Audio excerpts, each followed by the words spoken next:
Hey, what's going on, everyone? Pulley626 here. Today, I just wanted to make a quick video request for someone who's looking into doing intelligence in the military. This is I'm getting my information from I messaged a lieutenant, or not a lieutenant, an old lieutenant. She's now, I think, a captain or a major, retired from the United States Marine Corps Naval Academy, grad of '98. Uh, so this, her perspective. She was HUMNet counterintelligence, and for those of you who don't know what that is, I'll explain that in this video.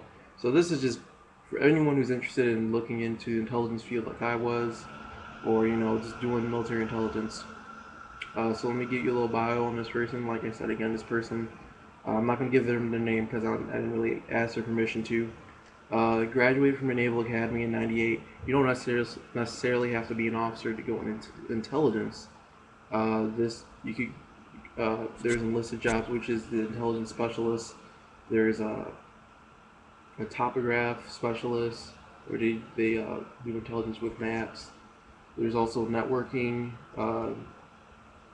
Pretty much there's a lot of jobs with they'll give you top secret clearance. Like not necessarily is hands-on intelligence. I personally wanted to be an intelligence specialist when I was going to enlist, and now I'm juggling between a couple possible jobs. I got quite some time before I graduate high school or graduate college. So anyway, here we go. Uh, this person went to the basic school, and right after the basic school, or during the basic school, let me explain what that is. It's a 6 month course, and it pretty much gives the Marine Corps' fresh lieutenants that are newly commissioned the basics of platoon leadership in a combat zone. And most people will find it more academic than a physical thing. There's a lot of classroom work, and there's a lot less stress versus OCS or officer candidate school. Now during TBS, um, these fresh lieutenants from the Marines, that's when you finally request your MOS, or your job that you want to do in the Marine Corps.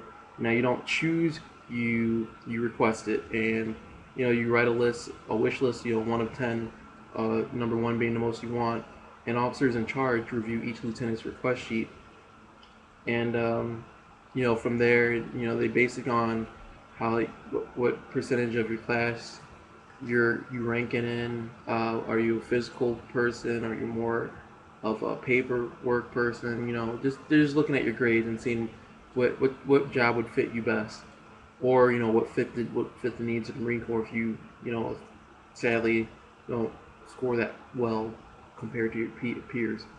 Um, so this person ended up getting human intelligence, or HUMINT, HUMINT. You can look it up. There's 4 sides to intelligence, 4 main sides. There's ground intelligence, and ground intelligence is basically an intel officer and an infantry officer put together. Ground intelligence officers, notice they're in charge of scout sniper platoon leaders. Their scout sniper platoon is pretty much. There's air intelligence, basically deals with satellite and planes. They go over, detailed air recon photos. There's signals intelligence. They deal with photos, intel from the 3 main sources, land, base, satellite, and recon. Basically, they're the guys with the binoculars and notepads out there watching an enemy type person. Every intel officer will get this duty type at least once, reading signals from the intel files. And finally, there's counter-human intel, which this person was. Basically, going out in the field, gathering intelligence from, locals, military patrols, or captured prisoners, or, I can't talk too much about it. They couldn't tell me too much about it because it is top secret. Your counter intel part, where you intercept enemy intelligence, decode it, and use it to your advantage. Uh, Human intel officers, they are required to learn foreign language, which will help determine which embassy base you're stationed at, all that good stuff. They do a lot of linguist duties as well. Because you pretty much you're using your foreign language when you're talking to locals and translating papers and interrogations. This person personally chose Russian. This was in '98, so it was understandable to choose Russian. You could choose whatever you want. Um, so this person, ended up getting based in Moscow at the American Embassy. This person, they had a great time, made a lot of friends. I mean, just because your intelligence doesn't mean they're going to keep you in a cave because you know things. This person got out, got to explore Russia, and drink lots of vodka, of course. Just learned a lot.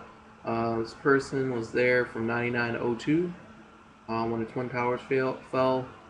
Then she chose to go stateside and go back to language school to learn Arabic.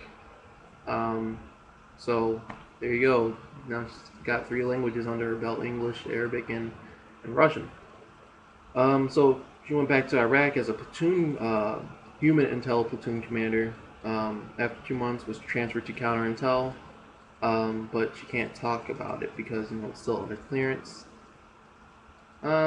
She goes on to saying she did a lot of translating, a lot of briefings, um, and pretty much overall, she pretty much said, if you want to go intelligence, counterintelligence is the pipeline would go down.